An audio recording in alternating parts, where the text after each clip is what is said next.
Buenas tardes, bienvenidos a Conexiones. Es martes 3 de abril de 2018. Saludos a usted que nos acompaña a través de la señal abierta de Canal 23 en los 4 departamentos de la zona oriental de nuestro país, también a quienes nos sintonizan por los servicios de cable de Tigo y Claro a nivel nacional. Usted nos encuentra en las plataformas digitales, estamos en la transmisión simultánea en el fanpage de TVO Canal 23, en Periscope, en Twitter. Como siempre, la tercera opción, descargar desde su smartphone la aplicación TVO Canal 23 y nos acompaña en la transmisión ininterrumpida. Los números estarán habilitados, pueden tomar nota: 2263-0023, 2264-9179. Como siempre, antes de presentar a nuestros invitados, quiero mostrarles un poco sobre los principales temas que están en la agenda de los medios de comunicación. La prensa gráfica en su portada de este martes dice: peligra programa Semilla Mejorada, toma de tierras y deuda con productores debilitan el proyecto. La foto destacada: 2 masacres en el occidente del país. Es lo que está mostrando la prensa gráfica. En el seguimiento tiene ese tema del peligro de la entrega y producción de la semilla mejorada, que temen por los campos de la semilla mejorada de maíz porque han sido ocupados por veteranos. Los proveedores de semilla de frijol son afectados por los atrasos en los pagos por parte del Ministerio de Agricultura y Ganadería, de acuerdo a esa versión de la prensa gráfica. Ese es un poco el detalle, los veteranos que justifican ocupación de las tierras. Este es un dato interesante porque, bueno, de alguna forma tiene que ver con lo que estaremos conversando esta tarde con nuestros invitados. Cámara Corte de Cuentas de la República, que perdió juicios, anda, acumula más casos con plazos vencidos. Dice la prensa gráfica: documentos oficiales muestran 2 nuevos expedientes en los que la Cámara Cuarta de la Corte de Cuentas de la República dejó vencer los plazos. Es la misma Cámara que resolvió fuera de tiempo los juicios en los que el Estado dejó de percibir $18 millones de la gestión de Carlos Perla en Anda. Este es un poco el detalle también de seguimiento de esta importante información. En otros hechos que está mostrando la prensa gráfica, dice que hoy vence el plazo para que los partidos convoquen a elecciones internas. 11 partidos están legalmente constituidos y solo ellos podrían convocar. El PDC ha anticipado que hará alianzas de cara a la elección de 2019. En las internacionales, Donald Trump dio por muerto el DACA y fustiga a México. En la portada del diario El Mundo registran 939 homicidios durante el primer trimestre. La Policía Nacional Civil, dice El Mundo, reportó entre enero y marzo 116 homicidios más que el mismo periodo del año pasado, un aumento del 12% respecto a 2017. También hay un seguimiento a esta información de la Corte de Cuentas, que absolvió hallazgos por $7.8 millones. Se está hablando de auditorías y exámenes de 2017 que señalaron deficiencias en el uso de fondos públicos en un estimado global de $17.7 millones. El primer trimestre, que deja 116 asesinatos más que 2017.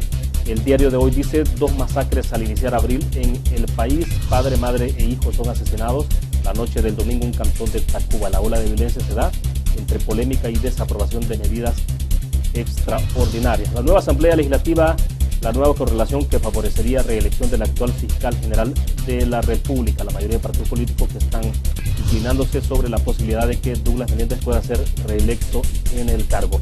De estos temas estaremos hablando con nuestros invitados. Este es un tuit que subía el Instituto de Acceso a la Información Pública.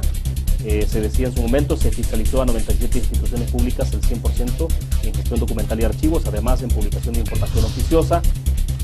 Más detalles de este tema también que estaban ofreciendo. En publicación oficiosa se detectaron con mayor frecuencia incumplimientos en la divulgación de información relacionada con directorio de funcionarios. Ahí se habla de servicios, actas, participación, salarios o remuneraciones, inventarios, obras públicas, etc. Varios temas. Carta de compromiso justamente por la transparencia y el acceso a la información pública, que fue firmado por los partidos políticos. Esto fue desde luego antes de la elección del 4 de marzo. De estos temas estaremos hablando. Queremos agradecer esta tarde que nos acompañan en nuestros estudios Herminia Funes, comisionada del Instituto de Acceso a la Información Pública. Herminia, es un gusto que nos acompañe. Bienvenida. Buenas tardes. ¿Qué tal? Buenas tardes. Un gusto poder estar aquí contigo en este espacio. Perfecto. Agradecemos también a René Eduardo Cárcamo, también oficial del Instituto de Acceso a la Información Pública, que está con nosotros esta tarde. Bienvenido, René. Es un gusto. Buenas tardes. Buenas tardes y muchas gracias por la invitación. Perfecto, bueno, reitero a ustedes, vamos a tener, después de este segmento tendremos habilitados 2 números de teléfono. Si ustedes desean participar pueden hacerlo. 2 temas centrales estaremos hablando ahora sobre el tema de la cultura de la transparencia en nuestro país, de la cultura del acceso a la información pública. Esos temas que son muy importantes, sobre todo porque tiene que ver con la administración, o la buena administración o eficiente administración de los recursos públicos. Para comenzar, Herminia, bueno, me gustaría escuchar una opinión sobre un tema que desde luego no está en manos de ustedes, pero creo que es oportuno en términos de cómo se puede analizar el tema de la transparencia en la gestión, en la administración de los recursos, pero sobre todo también de las instituciones que tienen que velar porque haya una buena administración, eficiente administración de los recursos públicos en este país, y es lo que mostraba hace algunos minutos atrás y que tiene que ver con esa información que está apareciendo en los medios de comunicación, por ejemplo, lo que tenemos en pantalla, y es que las cámaras de Corte de Cuentas de la República que perdieron juicios se dan anda y acumulan más casos con plazos vencidos. Estamos hablando de, bueno, prácticamente 7.7 millones de dólares en auditorías y exámenes especiales. Obviamente, ustedes no son de Corte de Cuentas de la República, pero tienen que ver con el tema, sin duda alguna, de transparencia y eficiencia en el manejo de los recursos. Me gustaría escuchar un poco opinión de ante qué estamos, claro. Herminia. Por supuesto, son de las instituciones con las que el Instituto de Acceso a la Información Pública debería estar trabajando de la mano, justamente porque es la institución encargada de hacer este trabajo de contraloría de las diferentes instituciones. El presupuesto que maneja la Corte de Cuentas de la República no es un presupuesto pequeño, es un presupuesto importante que le permitiría hacer un trabajo como la ciudadanía lo estaría esperando y se debería estar demandando. ¿Qué pasa cuando se conoce este tipo de información? Como instituto, lo primero que se piensa es justamente el conocer cómo se está trabajando en las diferentes instituciones del Estado es lo que le permite a usted, lo que le permite a todos los salvadoreños y al mundo en general tener un panorama de cuán transparente es la gestión que se realiza y cuán efectivo se es al momento de estar desempeñando un cargo. Yo creo que en el país mucho se habla de la preocupación que existe por tanta corrupción, por poca transparencia, porque faltan los fondos en algunas instituciones, pero al mismo tiempo uno se cuestiona quiénes son los encargados de velar porque las instituciones funcionen de manera transparente, que las personas que ocupan los cargos realmente sean probas. Entonces, este tipo de información desalienta porque nosotros como instituto conocemos de casos en los que hoy por hoy se está pidiendo, por poner un ejemplo, a la Corte Suprema de Justicia, una serie de exámenes justamente a las declaraciones patrimoniales de exfuncionarios. Cuando estas no se entregan, uno no quisiera pensar que se quiere que los plazos finalicen y que luego ya no se pueda hacer nada. Entonces yo creo que todavía hay que trabajar mucho en el país para que las instituciones puedan trabajar de manera más transparente y el rol tan importante de la sociedad civil justamente para demandar que no pase este tipo de situaciones. Ahora, en estos casos, Herminia, ¿qué sería lo más pertinente? Es entrar a, si queremos escucharlo de parte de ustedes a manera de recomendación, porque ustedes tampoco tienen una facultad como para decir, bueno, hay que hacer esto, ¿no? Pero pueden hacer sugerencias, recomendaciones sobre la materia. Y uno piensa, ¿qué es lo que hay que hacer en Corte de Cuentas de la República? ¿Hay que reformar la ley? ¿O simplemente se trata de un tema estrictamente de voluntad? Porque uno recuerda de inmediato lo que pasó, por ejemplo, con la ley de probidad, en el caso de la sección de probidad en Corte Suprema de Justicia, ¿no? Esa ley es de 1958-59, si no mal recuerdo. Entonces uno dice, bueno, pero entonces hay cosas que se pueden hacer con un poco de voluntad, pero ¿ante qué estamos? Cuando usted quiere que una institución funcione, usted primero debe dotarlo de recursos. Usted citaba ya el ejemplo de la sección de probidad, sí. Una sección que prácticamente estaba allí, pero no tenía funciones, y entonces usted se pregunta, ¿quiénes eran los que estaban interesados en que la sección de probidad no funcionara? Lo mismo podemos pensar de la Corte de Cuentas de la República, una institución sumamente importante, sumamente valiosa, pero que lamentablemente ha sido una institución que estuvo durante muchísimos años en manos de un determinado partido político. Y entonces usted se pregunta, ¿es que la Corte de Cuentas va a ser una institución que se negocia, yo doy mis votos a cambio de esto, y empiezan a repartirse las instituciones?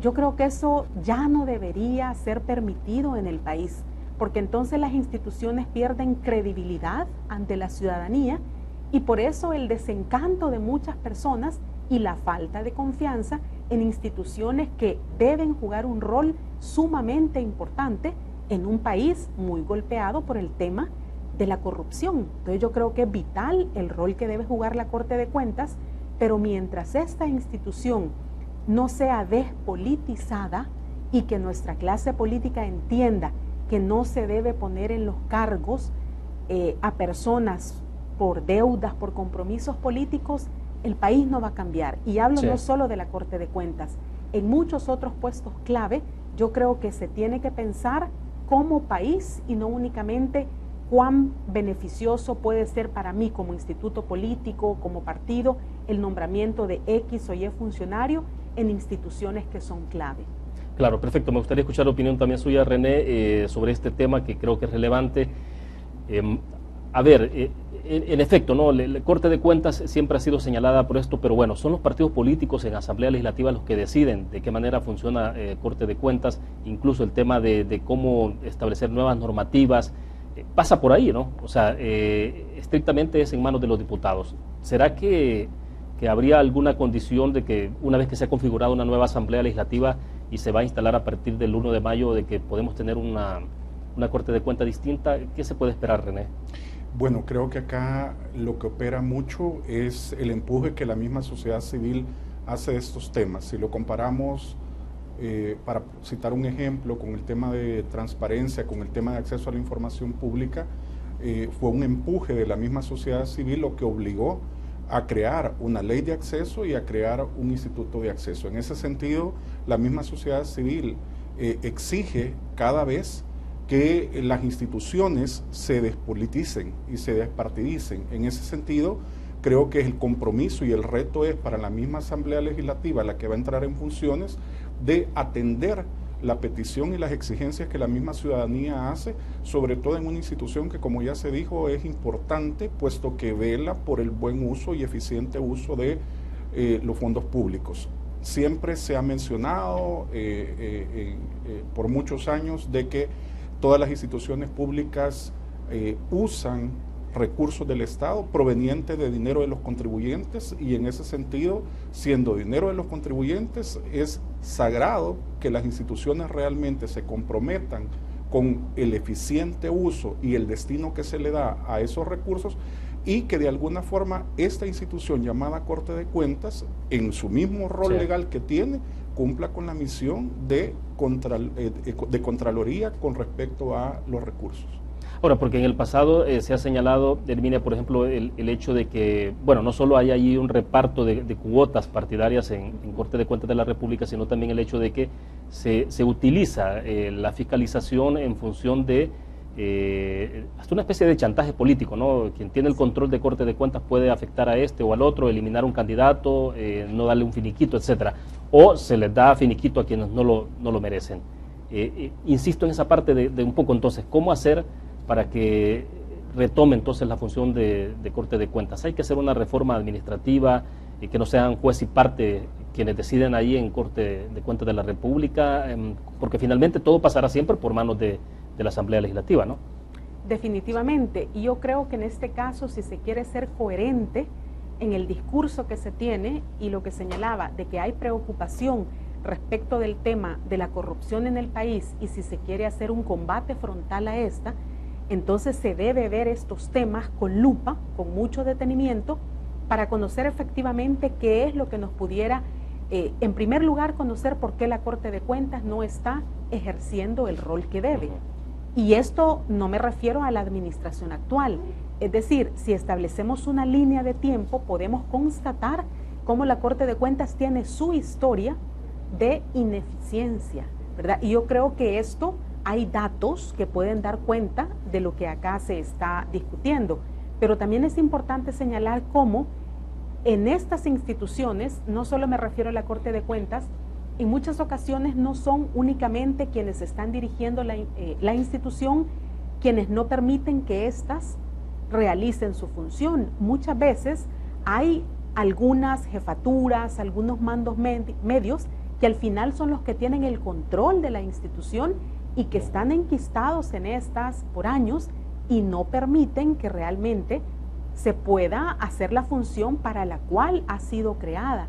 Entonces esto es lamentable, porque si es la institución que debe controlar el uso efectivo de los recursos y si no lo hace, entonces todas las personas que administramos fondos públicos sabemos que puede ser muy opaco el rol que esta institución juegue. Entonces al final esto va a pasar porque en la Asamblea Legislativa se tome el tema con la seriedad debida y es acá donde la población puede jugar un papel importante. Y le menciono, hay peticiones de información a la Corte de Cuentas donde se quiere conocer, bueno, cuáles son los casos que están por vencer, qué casos se están tramitando, y muchas veces se dice, esto es información reservada, es información confidencial, porque no se puede exponer a la persona que se le está auditando. Entonces yo creo que esa mentalidad debe cambiarse. Perfecto. René, ¿qué tanto en términos de la sociedad civil se puede activar y generar un poco de presión sobre estos temas? Claro, hemos visto que a veces cuesta mucho que en la Asamblea Legislativa se retomen algunas iniciativas que tienen un impacto directo sobre todo este tema de la transparencia. O sea, siempre ha sido bastante complicado, pero no estamos hablando, digo, no tenemos una sociedad tan activa como la que se tiene en Guatemala, por ejemplo, que la gente sale a la calle, no solo se queda en redes sociales, sino que se activa de esa manera. Pero acá, ¿cómo se puede hacer entonces para ir empujando esas transformaciones y esos cambios? Bueno, hay que decir que, ya lo mencionamos, pues lo citamos como ejemplo, hubo mucho impulso en la creación de la ley de acceso y en ese sentido también hay organizaciones civiles que tienen el compromiso de crear un sistema nacional anticorrupción y en ese esfuerzo están. De hecho, ya se están estableciendo reuniones periódicas y en eso hay instituciones, diversas instituciones, incluyendo la Corte de Cuentas, lo cual significa un giro precisamente para las instituciones públicas de volver hacia el contribuyente, hacia el ciudadano que efectivamente le está exigiendo que rinda cuentas, que efectivamente estos casos que se están conociendo, que fueron absueltos, que se dejaron perder, se vuelve precisamente en una exigencia del ciudadano porque ¿qué hubiese pasado si ese dinero lo hubiera recuperado el Estado? Claro. Entonces, ¿en qué se pudo haber invertido? Medicinas, hospitales, seguridad, etcétera. En ese sentido, no desmayar por parte de las organizaciones sociales y el compromiso de las instituciones públicas por llevar a cabo la creación de un sistema nacional anticorrupción genera un compromiso de parte de las instituciones del Estado frente a la ciudadanía que puede realmente abonar a la transparencia misma de los recursos públicos. Ahora, interesante reflexionar sobre qué es lo que se puede hacer con recursos como estos que prácticamente se han perdido, ¿no? Sí. Y usted lo decía y me interesaría conocer un poco más la opinión de ustedes porque, bueno, se está hablando acá de hallazgos por 7.8 millones de dólares, o sea, casi 8 millones de dólares que prácticamente desaparecieron. Entonces, uno piensa, bueno, efectivamente, ¿cuántas escuelas se pudieron haber construido en este país? ¿Cuántos profesores se pudieron pagar? ¿Cuántos policías, que son, digamos, sobre los temas más sensibles que tenemos en El Salvador? Claro, y es que muchas veces cuando se habla de falta de recursos, uno igual puede reflexionar, o faltan recursos, o hay instituciones que no están administrando bien los recursos. Imagínense, eficiencia y transparencia. Exactamente. Esta cantidad que ahora se conoce, para mí es una cantidad pequeña de muchos otros millones que posiblemente se han dejado perder, ¿verdad? Porque no hubo seguimiento a los casos, no se trató de recuperar. Y justamente cuando usted mira demandas en los hospitales, que no hay medicinas, el tema mismo de la construcción de escuelas, etcétera, tantas necesidades que hubieran podido ser cubiertas si efectivamente se hubiera trabajado de la manera correcta. La Ley de Acceso a la Información Pública hoy por hoy nos está permitiendo conocer muchas actuaciones no correctas al interior de las instituciones públicas y consideramos que justamente por eso es que la ley no ha caído en gracia, pero yo creo que se aprobó en un buen momento, porque creo yo que todo país necesita un alto y bueno, a partir de ahí uno puede decir si hay un antes y un después de la Ley de Acceso a la Información Pública. Y como hechos que pudieron haber hechos que en aquel momento eran normales, hoy ya no son normales, ¿no? Exactamente. Porque eso creo yo que es el tema de cómo ciertas circunstancias que no son normales las hemos normalizado en este país. Y sabe usted que cuando el instituto inicia en el 2013, la interpretación que la Corte de Cuentas de la República hacía de la Ley de Acceso era que no se podía brindar información de años anteriores de la entrada en vigencia de la ley. No era una interpretación correcta. Afortunadamente hubo acercamientos con la persona que en ese momento estaba dirigiendo la Corte y se logró cambiar ese criterio.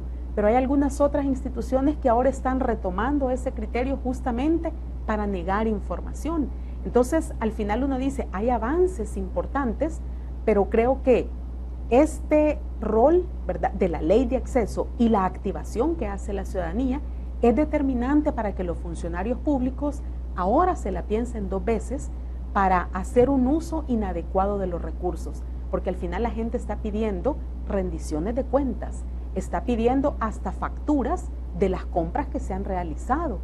Y es importante cuando el ciudadano, muchos periodistas, se van con la información y la publican, pero en muchos otros casos se alega cualquier cantidad de cosas para no brindar la información. Sí. Lo importante es que hay ejercicios que nos están permitiendo conocer cuán transparente es o no una institución y cómo ésta administra los recursos. De acuerdo. René, en términos de las percepciones que hay sobre el tema de transparencia o sobre el tema de la corrupción, ¿qué tanto tiene que ver con el hecho de que o se tienen más denuncias o hay un incremento con el tema de la corrupción, o es porque, claro, en el pasado no se tenía, pues entonces ahora eso es puesto a la luz, ¿no? ¿Qué tanto funciona esto? Es decir, en términos ¿es porque hay más casos o qué?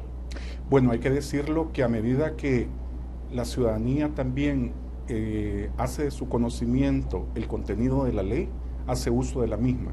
Y en ese sentido siempre hemos dicho, la ley de acceso a la información se convierte en una herramienta útil en materia de transparencia, en materia de exigirle al funcionario que rinda cuentas. Y en ese sentido, a medida que la gente ha conocido la ley, obviamente ha ido incrementándose los casos que conoce el instituto. Si me permite, podemos mencionar, por ejemplo, que en el 2013, cuando inicia funciones el instituto, tenemos un total de 99 casos, y en el 2017 se cerraron con 701 casos. Y ya para el 2018 nos refleja en el primer trimestre 142 casos. Entonces, en ese sentido, efectivamente la participación, el empoderamiento que la ciudadanía hace con respecto a la ley de acceso permite de forma efectiva que exija información de las entidades públicas. Ahora, eso me permite que entremos a un tema, y cuando iniciábamos les decía, bueno, el tema de cómo se genera la cultura por la transparencia, la cultura contra la corrupción. Porque esto es un país que no ha tenido una ley de acceso, que no tenía un instituto, que no tenía un tribunal de ética, etcétera. A veces los pasos son bastante lentos, ¿no? Y a veces se pueden dar 2 pasos adelante y se pueden dar 3 para atrás, o se da 1 para atrás, 2 para adelante, pero a veces esa percepción puede quedar. Pero ¿qué tanto evalúan ustedes de cómo ha ido avanzando en términos de generar ya cultura sobre el tema de transparencia, sobre el tema del acceso a la información pública? Fíjese que es importante porque, por poner un ejemplo, la ley misma nos manda a trabajar con el Ministerio de Educación. Entonces, es muy difícil que en personas ya muy adultas usted cambie una cultura que se ha mantenido. Sí. O sea, en el país se habla que la corrupción estaba enquistada en las instituciones, pero este trabajo con el Ministerio de Educación nos ha permitido elaborar guías que son tanto para el maestro como guías para los estudiantes, y estamos llegando hasta los niveles de parvularia, es decir, que en las escuelas se conozca desde la formación primaria el tema de transparencia, de acceso a la información. Esto obviamente va a permitir dar ese salto importante que el país lo estaba demandando desde hacía mucho. Sin embargo, hemos nosotros logrado constatar que muchos funcionarios, sobre todo en municipalidades, que han sido las que han ido avanzando de manera más lenta en el tema, pero ellos han tomado la ley de acceso como un instrumento que les va a permitir el dar a conocer que son municipalidades transparentes, y que a lo mejor esto les puede valer para que la población vuelva a darles el voto en una próxima elección. Claro. Entonces consideramos que sí hay avances importantes.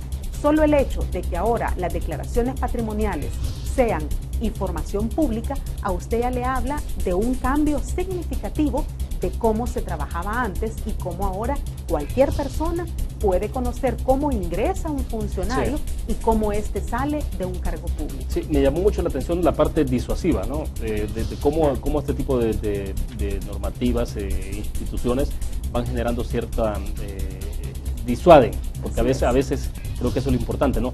Pero debo hacer en este momento la primera pausa comercial. Vamos a ir con nuestros anunciantes. Después de esto tendremos habilitados 2 números de teléfono, 2263-0023, 2264-9179. Regresamos.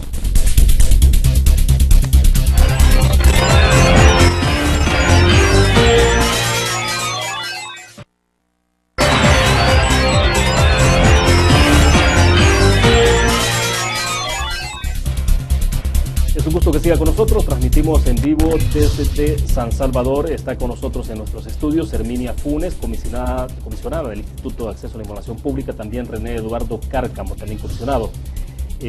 A ver, entonces, el tema de cultura, sí estamos diciendo, se está avanzando. Hay un dato antes de que pasemos a las estadísticas que nos pueden compartir ustedes, es sobre, les decía en corte comercial, cómo la cultura, obviamente esto se va generando a través de la educación, ¿no?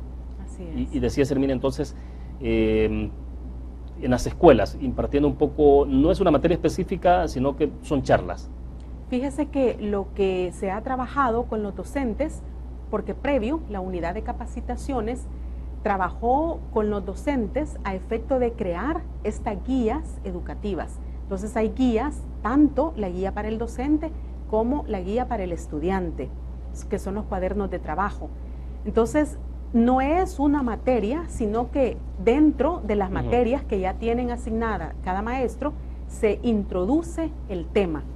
Y es importante porque hay guías adaptadas para cada nivel, es decir, desde inicial, tenemos tercer ciclo, hay bachillerato, y entonces es importante porque ya usted empieza a formar en estas nuevas generaciones. En el instituto se habla de la generación de la transparencia, que esperamos verla a la vuelta de un par de años.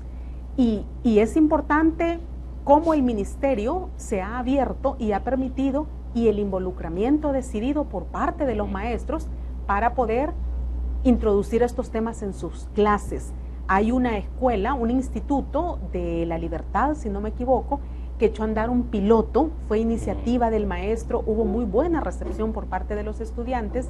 Entonces son luces que al final a usted le dicen, estamos avanzando en el tema de la cultura, de la transparencia y del acceso a la información.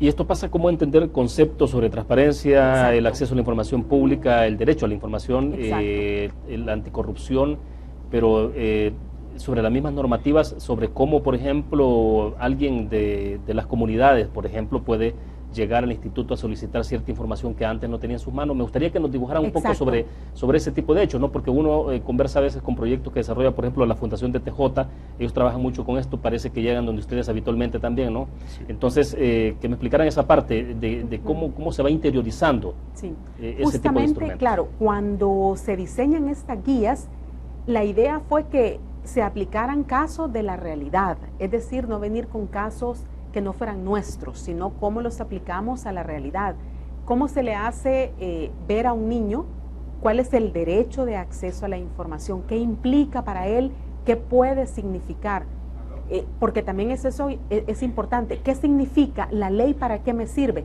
Es decir, yo puedo solicitar información que me es socialmente útil, ¿verdad? No es una ley hecha para periodistas, para abogados, para investigadores.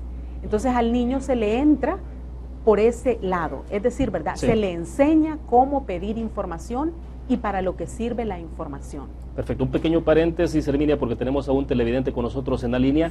Insisto siempre en la recomendación, bájele volumen al televisor, solo quédese con el auricular escuchándonos para que no tengamos la retroalimentación que nos afecta. Buenas tardes, ¿de dónde nos llama? De aquí, de Ciudad Merliot. De Ciudad Merliot, adelante, le escuchamos. Sí, no, mi pregunta, acabo de encender el programa y están hablando de la ley de acceso a la ley pública. Pero mi pregunta era, esta ley, no en un futuro, por cambios de gobierno, no va a ser, ¿cómo decirle?, que va a poder revertirse esa ley, siempre se va a mantener, porque a veces veo que viene un nuevo gobierno y vamos pasando ciertas leyes que bueno, poco a poco desaparece ya la práctica. Sí, sí. No sé. Perfecto, le agradecemos la participación. La preocupación fundamental de él es sobre si este tipo de normativas, estas instituciones que se han creado ahora, se pueden revertir o no. Y digo, como estamos hablando de qué tanto se puede avanzar, pero también se puede retroceder. Por ahí va la pregunta. sería realmente contraproducente y realmente sería catastrófico, por llamarlo de alguna forma, si existiese un retroceso en cuanto a la ley. Para eso habría que empezar que la Asamblea Legislativa tomara la decisión de derogarla, lo cual implicaría igual dejar sin existencia el instituto, y creo que por los avances que la misma ley ha dado, por los avances que el mismo instituto ha dado, realmente sería casi un atrevimiento el hacer un retroceso en esto. Sí, tal parece que no habría ningún partido político dispuesto a tomar una decisión semejante, ¿no?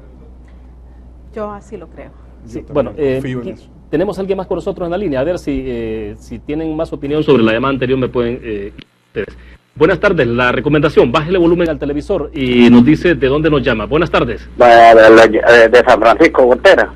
Perfecto, le escuchamos. Sí, quería saber sobre el instituto, sobre la información, porque nosotros en el departamento de Morazán, creo que ningún municipio del departamento de Morazán da cuentas al pueblo. Tenemos a la cabecera departamental, no da cuentas al pueblo. Nosotros estábamos inventando ahora hacer un grupo para tenerle contadas las costillas a los empleados públicos, porque aquí cobran los impuestos y el pueblo solo cabecea, no se da cuenta qué es lo que están haciendo ellos. Y no hay, enjaranan las alcaldías y no hay proyectos. Entonces, ¿cómo será eso? ¿Y cómo se puede hacer para tenerlos más cortos a esta gente? ¿Será que se puede hacer un grupo? Bien, perfecto. Gracias a usted por la participación. La palabra clave, ¿no? Contar las costillas. Creo que eso es muy importante sobre el tema que estamos hablando. Bueno, cualquiera de los dos. Es importante que este amigo televidente diga, podemos hacer un grupo. Sí. Yo creo que en la medida en que la ciudadanía se organice, que las personas se organicen y hagan uso de la ley de acceso, así entonces vamos a avanzar como país y vamos a exigirle a las instituciones. A ver, hay muchas municipalidades, el instituto está conociendo de casos, Ataco, por poner un ejemplo, y puedo citar muchas otras más, donde el alcalde dice no voy a dar información porque no voy a dar, excepto si es la Corte de Cuentas de la República la que me viene a pedir información. Y hay muchas otras alcaldías en similar situación que se han cerrado y no quieren dar cumplimiento a la ley de acceso. Hemos querido nosotros capacitar a los alcaldes, hemos querido tener acercamientos con instituciones que aglutinan a los alcaldes y no han sido esfuerzos que al final hayamos logrado finalizar de manera favorable. O sea, sí hay un poco de resistencia entonces en el caso de las alcaldías. Hay mucha y estadísticamente, resistencia. ¿cómo se encuentran las alcaldías entonces en términos de facilidades para el acceso a la información pública? Yo creo que en honor a la verdad hay muchas municipalidades que hacen el esfuerzo y algunas de estas reflejan notas arriba del 8, incluso hay muchas alcaldías en las que el tema de la gestión documental es envidiable. Es decir, sí hay municipalidades que realmente tienen la voluntad política de cumplir con lo que manda la ley, pero hay muchas otras municipalidades, y recuerde usted acá el pensamiento de cómo en las municipalidades se piensa que son pequeños feudos y que van a tener el control de todo, y que cómo le voy a dar yo información a este fulano que viene, entonces eso es lo que tiene que cambiarse. Perfecto. René, más adelantito, porque me dicen que tenemos a alguien más con nosotros en la línea. Buenas tardes. Sí, aló, buenas tardes. ¿De dónde nos llama? Buenas tardes. Sí, de aquí San Salvador. Díganos. Felicitándolos por el programa y diciéndoles también que deberían de ver lo del alcalde, deberían de pedir información lo del alcalde Bukele, porque dicen que tiene todo enjaranada la alcaldía y tanto impuesto no se ven que se refleja, las calles llenas de hoyo, uno las llena con ripio y no se hace nada. Entonces lo deberían de tener corto a ese hombre. Bien, perfecto, gracias por la participación. Bueno, preocupación fundamental sobre la gestión de las alcaldías, ¿no? Y ella decía sobre la información, pero bueno, es que es el ciudadano también el que debe acudir. Bueno, René. Sí, solo para, tanto es válida la pregunta del ciudadano anterior de Gotera como el de la ciudadana de San Salvador, en el sentido de que efectivamente para hacer uso de la ley tienen que activar el proceso. Y en ese sentido, por ejemplo, para las alcaldías, están con la obligación de tener un oficial de información cada municipalidad, que es el primer contacto en este tema de la ley de acceso que tiene, digamos, el ente obligado con respecto al ciudadano. Entonces, oficial de información de acceso por cada alcaldía. Por cada alcaldía. Me recuerdo que en algún momento había preocupación, por algunos decían, bueno, pero es que pagar una persona, porque el municipio de nosotros es pobre, entonces pagar una persona, ¿cómo hacer? Pero aún se han dado lineamientos en cuanto a que algunas alcaldías, digamos, por la situación presupuestaria, pueden contar con una persona que a lo mejor desempeña otro cargo u otra función dentro de la alcaldía, y también el tema de acceso a la información. Hay alcaldías que sí cuentan con presupuesto como para tener a alguien de planta. Sin embargo, lo que debe tomarse en cuenta es que, en definitiva, es un compromiso que tiene la municipalidad con respecto al ciudadano, es decir, en darle trámite a cualquier solicitud de información, y ese es el primer paso y que abre el procedimiento de acceso a la información, que cuando la municipalidad niega la información o no la quiere entregar, o de repente dice que es información reservada o confidencial y el ciudadano no está de acuerdo, pues entonces conoce, digamos, como en una segunda instancia el instituto en apelación. Voy a dejar planteada la pregunta porque parece que tenemos a alguien más con nosotros en la línea, pero ¿qué hace la comunidad, por ejemplo, para poder decir, nosotros necesitamos saber información de un proyecto X de reconstrucción de la calle, de la construcción de un pozo comunal? Sí. ¿Cómo se puede hacer? A lo mejor nos dan luces ustedes después. Tenemos a alguien más con nosotros en la línea. Buenas tardes, le escuchamos, adelante. Buenas tardes. Sí, estamos al aire, díganos. Sí, ahí felicidades, ¿cómo se llama? William. Aquí estamos hablando de San Miguel. Bueno, perfecto, adelante. Sí, escuchamos. una pregunta y una sugerencia. Yo recuerdo que durante los tiempos de los gobiernos de hace unos 15 años, es decir, el PCM, ¿verdad? Los gobiernos se sustentaban con los ingresos municipales. Ahora, los alcaldes tienen la ayuda del FODES, del gobierno central. Hacen una inversión mínima y el resto se lo echan a la bolsa. Es un robo total. No sé si las instancias correspondientes pueden reducir el FODES o lo suspenden, porque esa gente están al día, cada 2 del mes están cobrando el FODES. Según las necesidades que tenga el pueblo, así creo como se llama el porcentaje del FODES. Pero todos los alcaldes son así, según el calor nuestro, son ladrones. Bueno, perfecto, le agradecemos la participación. Bueno, hay mucha preocupación, ¿no?, y que tiene que ver con esto, pero hasta dónde son ciertas disposiciones o facultades, porque lo del FODES es, obviamente escapa de las manos de ustedes, ¿no? Eso no. Y un tema que me interesaba, creo que es importante que lo aclararan o lo reiteraran, es que ustedes como instituto, como oficiales, no son ustedes los que van a las instituciones a pedir la información, ¿no?, sino que tiene que ser el ciudadano, ¿no? Así es. Sí. Por favor. A ver, les escucho. Bueno, el ciudadano, la ciudadana va, como repito, al ente obligado, ya sea de carácter municipal o estatal, solicita la información y el oficial de información o la unidad encargada de acceso a la información, en aquellos casos en que la existe, tiene un plazo de ley para brindarla. Hay casos... Solo una cosita. Sí. La persona que hace la solicitud no necesariamente tiene que hacerla en la computadora o una máquina de escribir, ¿no? O sea, no. Puede hacerlo perfectamente a mano. Lo puede hacer a mano. Es más, dentro de la misma ley de acceso a la información se establece que el oficial de información también tiene que, como obligación, orientar al ciudadano en su formulación de la solicitud de información, por si éste tiene alguna duda de cómo realizarla, de cómo redactarla. Y en ese sentido, como repito, ahí es el primer paso para el trámite de esta solicitud. Luego de que ha finalizado el plazo o antes del vencimiento del plazo, la entidad entrega la información y el ciudadano se da por satisfecho, ahí termina, digamos, su solicitud. ¿Qué sucede muchas veces? ¿En qué casos es que el Instituto de Acceso conoce? Precisamente cuando el ente obligado, repito, ya sea estatal o municipal, no la entrega o la entrega parcialmente o menciona de que la información no la puede entregar porque es información reservada o confidencial. Sí. El ciudadano en ese sentido, digamos, está en desacuerdo con la resolución que emite la entidad y entonces acude ante el instituto en apelación en decir, mire, no estoy conforme porque se me está negando esta información. Entonces el instituto inicia su procedimiento en el sentido de calificar si efectivamente la información es oficiosa y debe ser entregada o realmente es información confidencial o reservada. Herminia, ¿cuál podría ser la recomendación específica para el amigo que nos hablaba de San Francisco Gotera? Por ejemplo, él hablaba de crear una especie de red, no sé si por WhatsApp o de qué manera. Sí, sí. Fíjese que muchas personas se han organizado y hemos tenido en el instituto algunas apelaciones donde un ciudadano acudió a la municipalidad o a una institución a pedir información sobre un proyecto de introducción de agua potable y no le dieron la información por X o Y razón. Hace un par de semanas teníamos en el instituto a los representantes del ente obligado, en este caso ANDA, y a la persona que estaba solicitando la información. Finalmente, el ente obligado le entregó a la ciudadana la información que ella requería.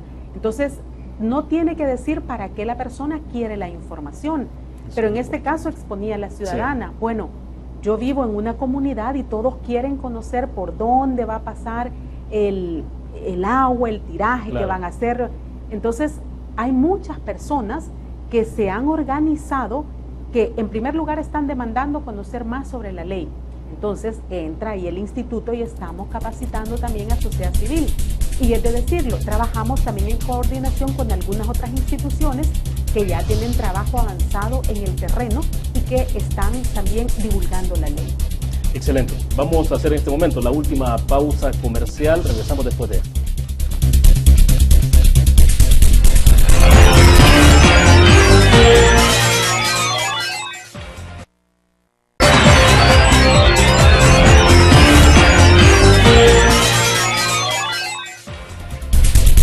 Entonces, sobre el segmento anterior y sobre la preocupación de alguien abordó el tema del FODES.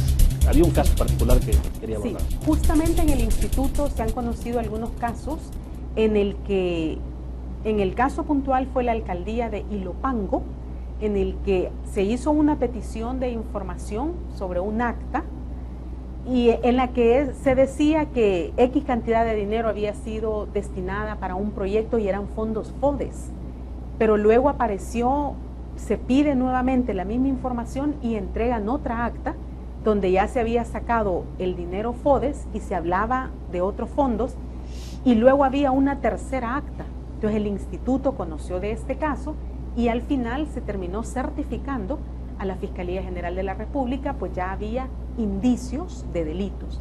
Entonces ya el instituto, ya su margen de actuación termina en la notificación que se hace a la Fiscalía para que sea esta la que active los mecanismos que a ella le son permitidos, ¿verdad?, para perseguir el delito. Pero sí, me acordaba de este caso por la alusión que hacía el amigo televidente de cómo son utilizados los fondos FODES. Entonces, a través de la Ley de Acceso a la Información, la población puede conocer justamente cómo en las municipalidades se invierten estos fondos, porque hasta donde tenemos entendido, no son para pagar salarios y muchas veces salen a reclamar porque dicen que no han pagado salarios. Entonces, a través de la ley se puede pedir cuentas a las municipalidades de cómo se están ocupando estos fondos. Bueno, y a propósito entonces de presupuesto, ustedes operan con un presupuesto límite como instituto. Tenemos un presupuesto sumamente limitado, ronda el 1.352.000 $, un presupuesto que nosotros lo hemos dicho en reiteradas oportunidades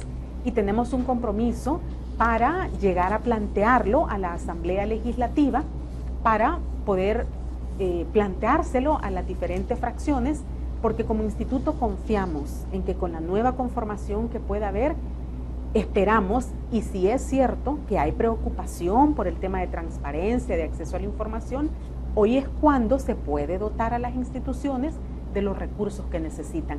Tenemos unidades en el instituto que están funcionando con personal sumamente limitado y los casos se van incrementando año con año, y esto lo dicen las estadísticas. Qué bueno que la ciudadanía haga uso de la ley, pero qué bueno sería también que se pudiera dotar de los recursos suficientes para que nuestra respuesta sea más pronta y eficaz como lo demanda la ciudadanía. Ahora, ¿un aumento presupuestario tendría que venir por la vía de Asamblea Legislativa o el mismo Ejecutivo lo podría hacer de forma directa? Bueno, tendría que venir con la aprobación misma de la Asamblea Legislativa, que al final es la que aprueba el presupuesto.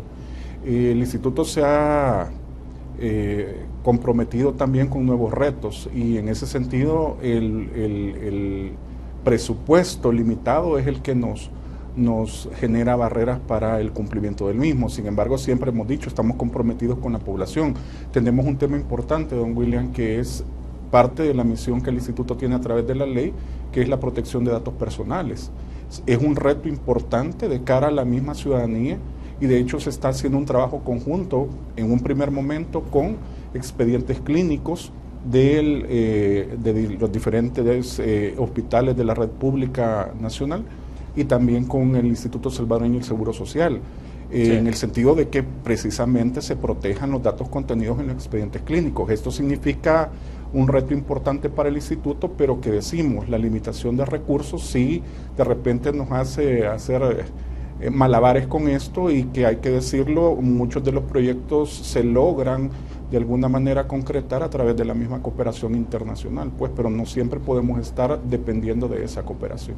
¿Y qué es la parte más sensible para ustedes en términos de demanda, por ejemplo?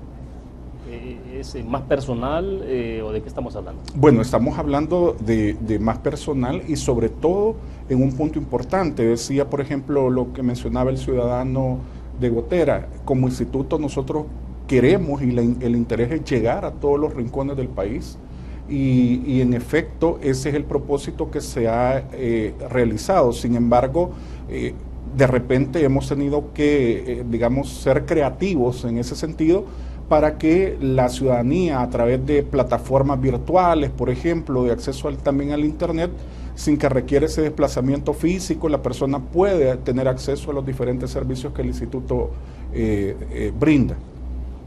En ese sentido, pues sí, el compromiso es grande, el reto es mayor y efectivamente el presupuesto, como repito, se convierte de repente en un obstáculo para el cumplimiento efectivo de toda la función.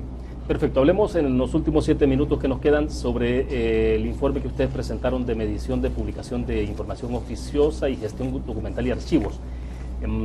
Tal vez si nos pueden compartir información sobre esto, ¿qué es lo relevante de esta información? Bueno, ¿qué es lo relevante? Y para que la población también tenga más claridad en esto.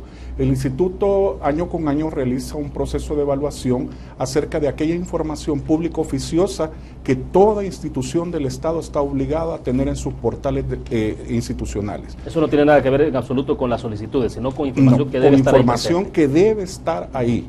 Y en ese sentido lo catalogamos como transparencia activa. Porque, sí. ¿Por qué? Porque continuamente también las entidades del Estado tienen que estar actualizando esos portales. En ese sentido hay que mencionar que el instituto hizo una evaluación, una fiscalización el año pasado y tuvimos, digamos, los resultados que se proporcionaron a mediados de marzo de este año, en el sentido de decir, bueno, estas son instituciones que de alguna forma también han cumplido con el tema de transparencia activa. En ese sentido, por mencionar lo relevante es que, comparativamente hablando del 2016, tuvimos un promedio en transparencia activa de 7.09, lo cual se vio incrementado a 7.73 en 2017. Y el otro tema que se evalúa y que es importante y que creo que es el talón de Aquiles de toda institución pública es la gestión documental. Es decir, cómo manejan sus archivos, cómo manejan sus documentos. ¿Por qué decimos que ambos tienen relación? Porque en la medida que toda institución del Estado tenga ordenados sus archivos, sus documentos, en esa medida va a poder responder una solicitud de información de forma oportuna y de forma efectiva al ciudadano. ¿Y todo este manejo de archivos no implica necesariamente una erogación importante para las alcaldías o si tienen que hacer alguna inversión en esa parte? Tienen que hacer una inversión, pero fíjese, don William, que hay que decirlo. En el informe que se brindó a mediados de junio del año 2017, que fue referente a municipalidades, tuvimos una situación bien particular. El informe dio luces sobre ese tema. Tenemos en primer lugar, o salió en primer lugar en ese tema la alcaldía de la cabecera de Sonsonate, es decir, de la ciudad de Sonsonate, sí, en primer lugar, que maneja un presupuesto grande, y tenemos en segundo lugar a una alcaldía que es San Isidro, que no cuenta con el presupuesto que tiene Sonsonate y sin embargo aparece en segundo lugar y no muy lejano. Entonces, lo que hemos dicho, lo que deriva de ese informe es que no solo es una cuestión presupuestaria, sino que es una cuestión de voluntad. y en ese sentido sí hay que decirlo, en gestión documentaria sí tuvimos un incremento, pero estamos manejando que en 2016 tuvieron una nota de 4.08 y que en el 2017 de 4.56, sí. Lo cual es preocupante porque al final de cuentas solo el 20% de las instituciones realmente tienen sus archivos en forma aceptable. Y la relevancia del manejo del archivo, por ejemplo, ¿cómo se puede medir ya en hechos prácticos, Herminia? Que realmente habrá un verdadero acceso a la información si hay archivos. Porque ¿qué pasa? Muchos entes dicen la información es inexistente. El ejemplo Exacto. que siempre hemos puesto y que nos ilustra el tema de los acuerdos de paz. Se hace una petición de información y se dice es inexistente. ¿Cómo no se iba a tener los acuerdos de paz debidamente archivados? Si era como la partida de nacimiento de la reciente democracia en el país, si lo queremos llamar de alguna forma. Entonces, los archivos tradicionalmente en el país, y es un tema que afecta a muchos países en América Latina, porque se consideran bodegas de papeles donde no se pone a las personas idóneas. Incluso en el país no hay carrera no hay una carrera de archivística. Entonces, por eso es el descuido.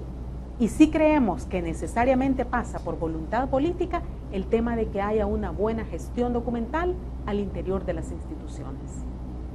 Ya, con la estadística que nos compartía, ¿cuál es el menos y el más que hay de instituciones? ¿Cuál es la que están punteando o la que están más? Bueno, en el informe que se brindó, como repito, a mediados de marzo, hicimos como un top 10, digamos así, de las 10 primeras tenemos al Fondo Social para la Vivienda, en primer lugar, segundo el Fondo de Protección de Lisiados, el tercero el CNR, el 4 la Academia Nacional de Seguridad Pública, en quinto el ISDEM, 6 CEFAFA, 7 la Dirección General de Centros Penales, en 8 el ICBM, que Bienestar Magisterial, en noveno el FISDL y en décimo lugar el Instituto Salvadoreño del Seguro Social.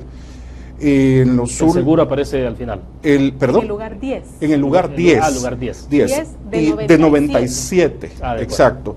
Digamos, en los últimos lugares tenemos del 90 al 96, tenemos al ISTU, a INSAFOCOP, a CONACYT, a CIFCO, al Tribunal del Servicio Civil, también tenemos en último lugar a FONAES. De hecho, hay que decirlo, ya hay instituciones que quedaron en este rango que ya, digamos, solicitaron al instituto que les dé un acompañamiento para ver cómo mejoran, y eso al menos es un signo de preocupación de parte de las instituciones en el cumplimiento de estos rubros de acceso y de gestión documental. Perfecto, solo nos queda prácticamente un minuto para cerrar, se nos fue el tiempo rapidísimo. Entonces, en perspectiva, ¿cómo ven toda la materia de acceso y transparencia? Herminia, en 2 palabras, porque se nos fue el tiempo. Hay avances importantes y la ciudadanía juega un rol importante para que avance el tema de transparencia y acceso a la información. Bueno, solo nos queda agradecer. Gracias, René, por haber estado con nosotros esta tarde. Muy bien. No, gracias a usted y a su teleaudiencia. Perfecto, gracias, Herminia. Un gusto. Muy buenas tardes. Bien, terminamos de esta forma Conexiones. Gracias a ustedes que nos acompañaron. Nos vemos mañana 5 de la tarde en punto. Ana Guadalupe Martínez, secretaria adjunta del PDC, estará con nosotros en nuestros estudios. Buenas tardes.